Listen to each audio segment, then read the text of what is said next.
Hey there, wake up. It's Means Morning News. Just after 11 a.m. on the East Coast here in Washington, D.C., I'm the newsman, Sam Sachs. Good morning to everyone. The haters and losers said it couldn't be done, but look at us now. We made it to the Friday show. Let's do this.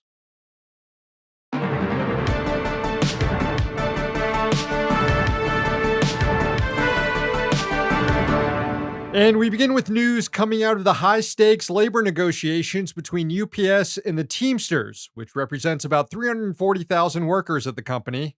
On Thursday, Teamsters President Sean O'Brien said the union was walking away from the negotiating table after an insulting offer by UPS. There are less than 40 days to go until the current labor contract expires, and the union has already authorized a strike if negotiations don't lead to a new deal before then. If a strike does happen, it would be one of the largest in U.S. history. The Teamsters reported on Twitter, quote, UPS executives gave the Teamsters National Negotiating Committee an appalling economic counterproposal on Thursday as negotiations resumed in Washington. The company's proposal, which would affect more than 340,000 UPS Teamsters, included minimal raises and overall wage cuts to cost of living adjustments. The Teamsters committee unanimously rejected UPS's disrespectful package. O'Brien was quoted saying, "We are not going to sell ourselves short in these negotiations, and we will not buy back terms and conditions to protect our members. We have 39 days to go. The company is wasting time putting forth offensive proposals." Earlier this week, the union announced it had reached agreement on all non-economic issues related to a new labor contract. Those proposals are currently being shared with members. But it's the outstanding economic issues where there's the most contention. The Teamsters put forward its full economic package to UPS. It includes higher wages for full and part-time workers, pension increases, protection of benefits, and the elimination of the two-tier job classification system that allows for some workers to be paid considerably less than others. UPS, as of now, doesn't want to negotiate on those matters. The company doesn't want to share its increased profits with its workforce that makes those profits possible, and can shut down the profit machine if necessary. The White House welcomed Indian Prime Minister Narendra Modi on Thursday, despite the head of state's appalling track record on human rights. Modi's far-right government persecutes the Muslim minorities in the country. It's been well documented by a number of organizations and even the U.S. State Department. Amnesty International reported on India's record in 2022, quote, "The government selectively and viciously cracked down on religious minorities, and explicit advocacy of hatred by political leaders and public officials towards them was commonplace and went unpunished. Punitive demolitions of Muslim family homes and businesses were carried out with impunity. Peaceful protesters defending minority rights were presented and treated as a threat to public order. Repressive laws, including counterterrorism legislation, were used rampantly to silence dissent. Authorities intimidated human rights defenders using digital technologies, including unlawful surveillance."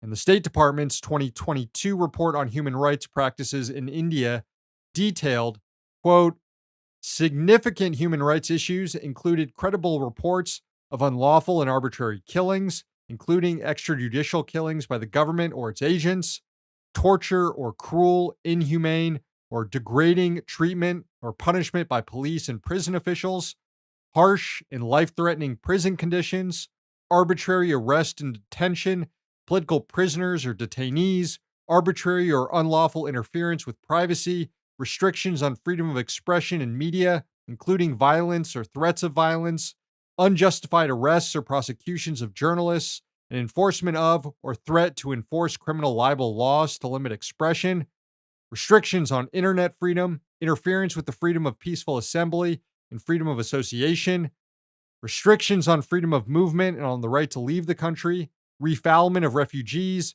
serious government corruption, harassment of domestic and international human rights organizations, lack of investigation of and accountability for gender-based violence, including domestic and intimate partner violence, sexual violence, workplace violence, child, early and forced marriage, femicide, and other forms of such violence, crimes involving violence or threats of violence targeting members of national, racial, ethnic, and minority groups based on religious affiliation, social status, or sexual orientation, crimes involving violence or threats of violence targeting lesbian, gay, bisexual, transgender, queer, and intersex persons, and existence of forced and compulsory labor. Okay, but aside from all that, how are things over there? Modi's visit to the White House coincided with an announced weapons deal between the US and India, $3 billion armed drone purchase. The Wall Street Journal reported on what this is all about: a great power struggle with China. Quote, U.S. National Security Advisor Jake Sullivan said he thought the state visit would be a transformational moment in the relationship between New Delhi and Washington, adding that the China challenge is among the key drivers of the increasing closeness. While India isn't a U.S. security ally, the two share a deep distrust of Beijing that has meant greater cooperation between them, including intelligence sharing, arms sales, and joint production of weapons. Those arms sales also included new jet fighter engines, along with other highly sensitive military technology. Modi was also invited to address a joint session of Congress on Thursday, which he did, but his speech was boycotted by a number of Democratic lawmakers, including Reps Ilhan Omar, Jamie Raskin, and Alexandria Ocasio-Cortez. Rep. Rashida Tlaib also joined the boycott, posting on Twitter, quote, "It's shameful that Modi has been given a platform at our nation's capital. His long history of human rights abuses, anti-democratic actions, targeting Muslims and religious minorities, and censoring journalists is unacceptable. I will be boycotting Modi's joint address to Congress." Modi now embarks on the next phase of his U.S. trip, getting wooed by U.S. Capitol. On Friday, Modi will attend a conference at the Kennedy Center featuring CEOs of major U.S. companies eager to do business.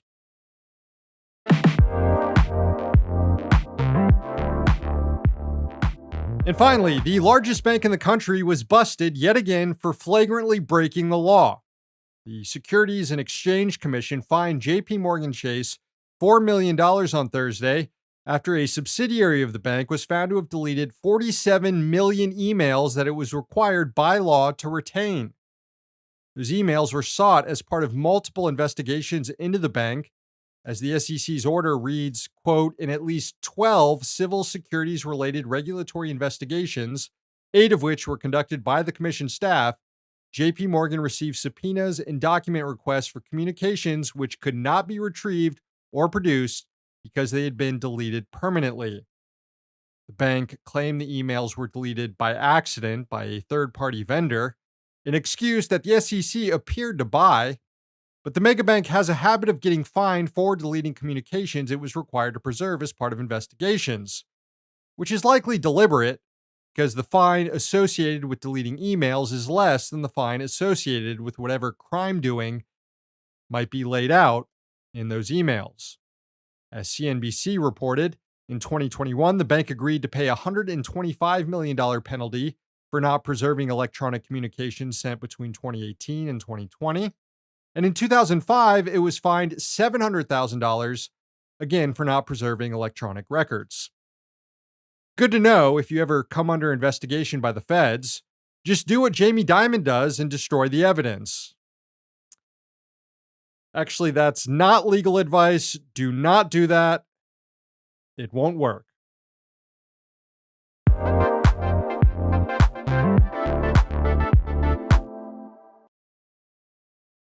لا ابدا، لا ما في شيء. لا ما مصاري، لا ما اوعى ما تفكري فيها، ما تبعتوا شيء. لا انا بعد يمكن اسبوعين شيء موعود بشغل ان شاء الله تعالى، بستلم شغل بعد شيء اسبوعين. Welcome to the Reemployment Call Center. Due to the high volume of calls waiting, we cannot take your call at this time. فكر يعني بشيء تاني. مثل شو؟ والله ما بعرف. عم فكر ارجع ادور اني اسوق على سيارة تكون الي يعني. كويس، بس لازم تقرر بسرعة.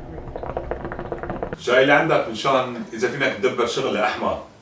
الشغل شو بدي اشتغل؟ بقيت شغله معها؟ شغلنا مع خرج وصعب على كثير صعب، عرفت كيف يعني ما بعتقد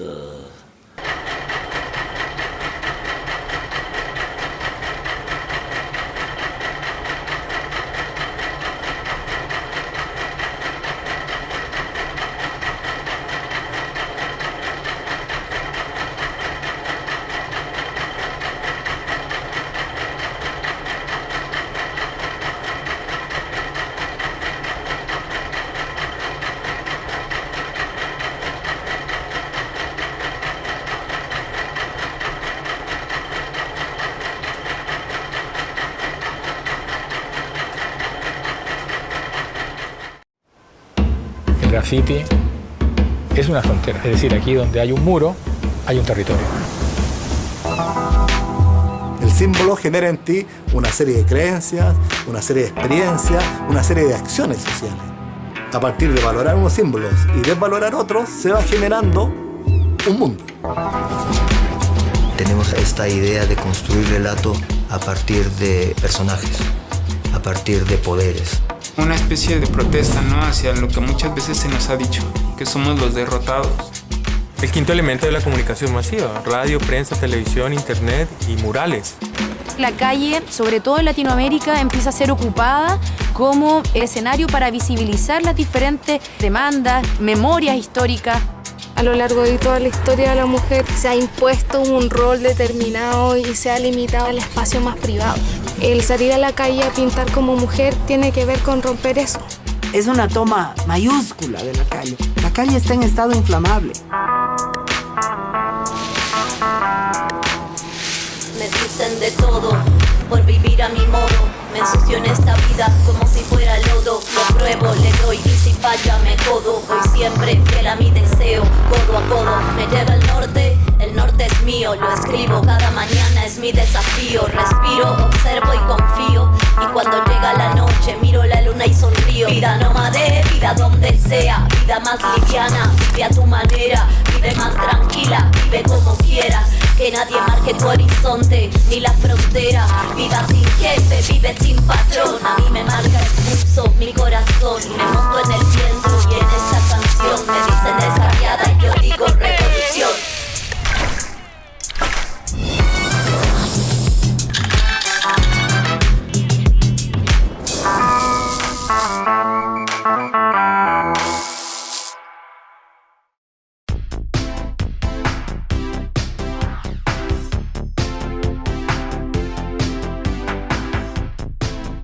Okay, look, you know who it is this week. I know who it is. Everyone who sent in nominations knows who it is. So why delay things? Let's just dive in. This week's Rich Dick is the rich guys on the sub. Sorry, Rona. Appreciate the effort trying to get landlords in, but I think even you knew you were up against a tidal wave here. You had no chance. A truly overwhelming number of nominations for the sub guys this week.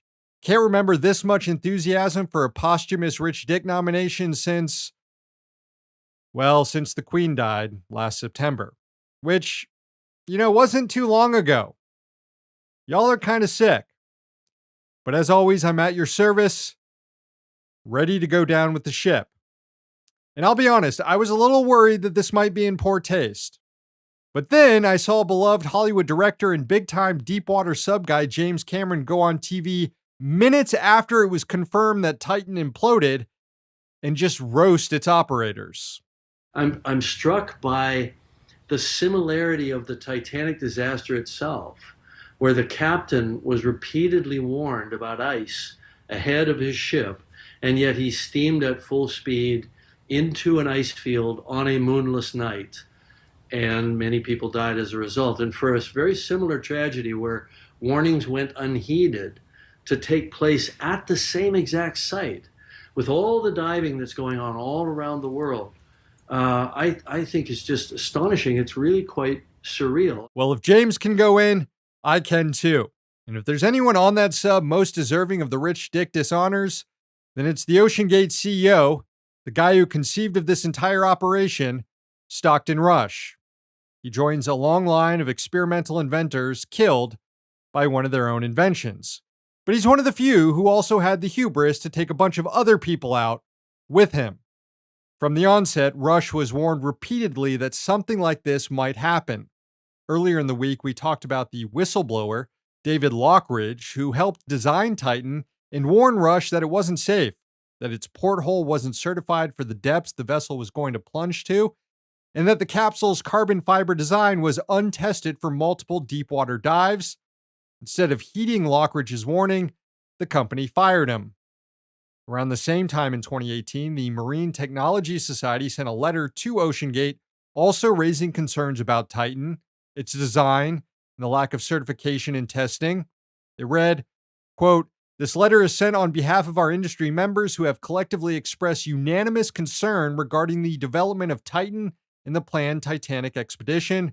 Our apprehension is that the current experimental approach adopted by OceanGate could result in negative outcomes, from minor to catastrophic, that would have serious consequences for everyone in the industry." But Rush ignored these warnings, and in interviews, he appeared to relish in defying them, like this one. "I'd like to be remembered as an innovator. I think it was General MacArthur said, you're remembered for the rules you break. And, I've broken some rules to make this. I think I've broken them with logic and good engineering behind me. The carbon fiber and titanium, there's a rule you don't do that. Well, I did." You sure did, man.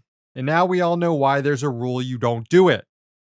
Carbon fiber, while just as strong as steel, is prone to weakness after multiple cycles of pressurization that come from making the dives down to the Titanic. This is exactly what the whistleblower warned about, that the carbon fiber design might hold up for the first dive and the second dive and so on, but each time it gets weaker.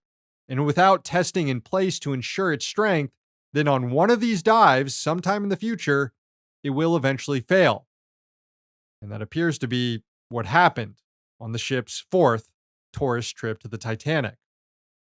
But to Stockton, it couldn't have been any other way. The carbon fiber design was essential to his business model for OceanGate.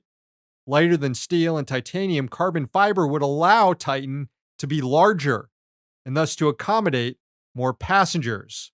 Most deep-sea submersibles fit 1, maybe 2 people, but Titan could fit up to 5. The passenger part was always key for Stockton. He didn't want to seek public funding for his deep-sea research because that would mean Titan would have to be certified to the highest standards. Regulatory bodies would have to examine the ship. So the big idea Stockton had was for it to be privately funded by rich people who want to go on an adventure to the bottom of the sea. And to avoid regulation, OceanGate set up in international waters. In this video, taken of Rush christening Titan, he laid out his libertarian vision for the future of private-funded deep-sea exploration. It's our belief that without innovative technologies and innovative business plans, where we are having individuals help us by supporting our Titanic survey expedition and the research that's going to be done there, without that, we won't get the kind of exploration we need in the ocean. And that the days of government funding are gone. It really needs to be a private enterprise, just as exploration was at the turn of the last century, where people with means make the exploration possible. You can evade government regulations, but you can't evade physics at the bottom of the ocean. Rush did get one thing right, though, that people with means, millionaires and billionaires, would be more than happy to throw money at him to enable him, and they now share some of the blame in what happened.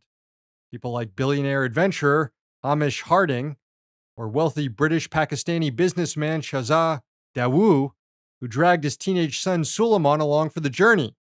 Perhaps the only person aboard the vessel who's truly blameless in all this, and the most tragic part of the story. Titanic explorer Paul-Henri Nargeolet, who was also on board, had a long track record as a submersible pilot and had explored the Titanic wreckage dozens of times. Surely he had to know the risks associated with Titan, but he joined their operation anyway. Now he's forever a part of the Titanic. Others associated with OceanGate, like company advisor David Concannon, tried to deflect blame for the disaster after it happened.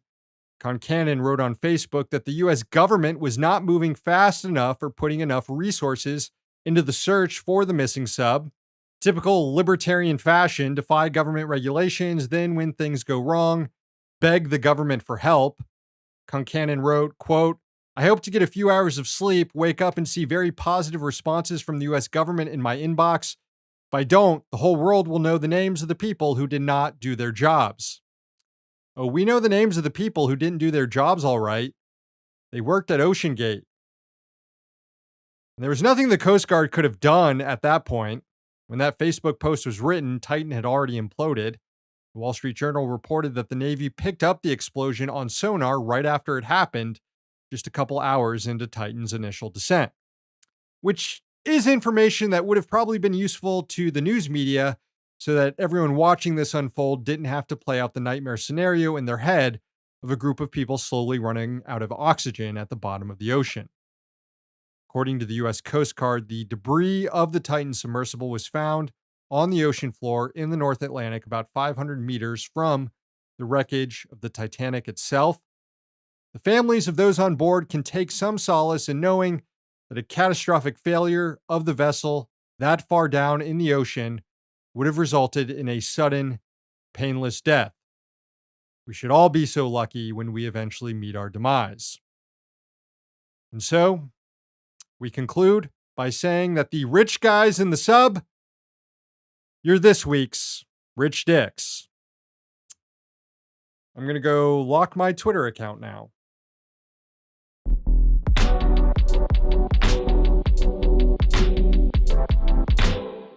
All right, friends, the show ends this morning with a sunrise from Washington State. It was sent in by Ezra in Seattle. It's a good one. Enjoy.